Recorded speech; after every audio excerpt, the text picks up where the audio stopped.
In the heart of a small Ghanaian village called Alajo lived a boy named Nkunim.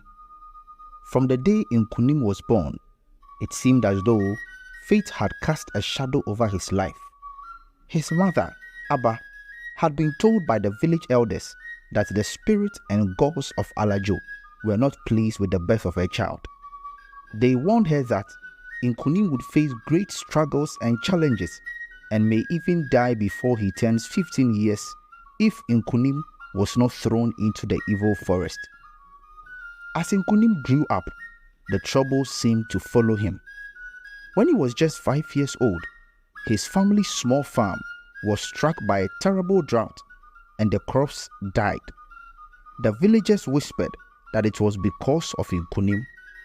When he turned 10, a fierce storm ransacked their home, destroying almost everything they had. Again, the village elders blamed Nkunim, believing that his presence had angered the gods. Nkunim's childhood was filled with hardship. He was always shunned, ridiculed, and despised by his friends. What to eat was always a huge question to be answered daily for Nkunim and his family.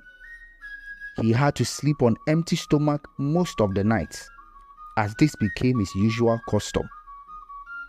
Nkunim was often terrified by the thoughts that he would die before he turns 15 years. He would often hear strange voices telling him how he would suffer before he dies.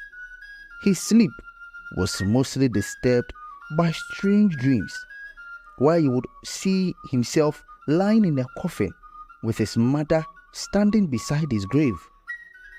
These strange dreams were very terrifying and thought-provoking for such a young boy. One day, when Nkunim was 15, his village held a great festival. The elders performed rituals to appease the gods and spirits. Nkunim watched from the side, feeling a pang of sadness. He wanted to join in, but the villagers avoided him. They thought his misfortune was contagious. Nkunim was treated like an outcast by the people in the village. He would often go to the edge of the village to cry and pray to the God of his ancestors. He asked for strength and guidance to go through the disdain treatment he has been subjected to. Up until now, the life of Nkunim has been full of sorrow, pain, and anguish. Nkunim, as little as he was, often thought he was the cause of all his family misery and sometimes even wanted to end his life. One early morning, Nkunim decided to go and catch snails at his usual hunting spots. He had spotted a big snail right under the palm nut tree on his mother's farm. As he was searching for the snail, a thunderstorm struck and broke a tree, which then fell on Nkunim's leg. Nkunim cried out in great pain, but with no one there to help, he had to find a way to help himself. He managed to successfully remove his leg from under the tree and headed straight home in great sorrow and pain. Nkunim's life flashed before him that day, as he thought he would never see his mother again. When Nkunim turned 20, he decided to leave Alajo to seek a better life in the city of Koforidua. He hoped that by moving away, he could escape the bad luck that seemed to follow him. With only a small bag of clothes and a heart full of hope, he set off on his journey. In Koforidua, Nkunim struggled at first. He found work as a laborer, doing hard jobs for low pay, but he worked diligently and was very focused. One day, while cleaning a wealthy man's house, he met a kind woman named Donko. Donko noticed Nkunim's hard work and dedication. She saw something special in him and decided to help. Donko introduced Nkunim to her brother, Pa Kofi, who owned a successful business. Pa Kofi was impressed by Nkunim's honesty and perseverance. He offered Nkunim a better job in his company. With this opportunity, Nkunim's life began to change. He worked hard and learned quickly, and over the years, he became an important part of the business.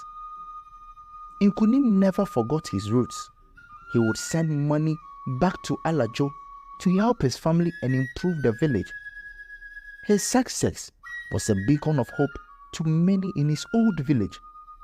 Despite his achievements, Nkunim could still feel the shadows of the old gods and spirits lurking around him. It was as if they were waiting for him to slip up, to prove that he was not destined for greatness. This, at times, got him scared.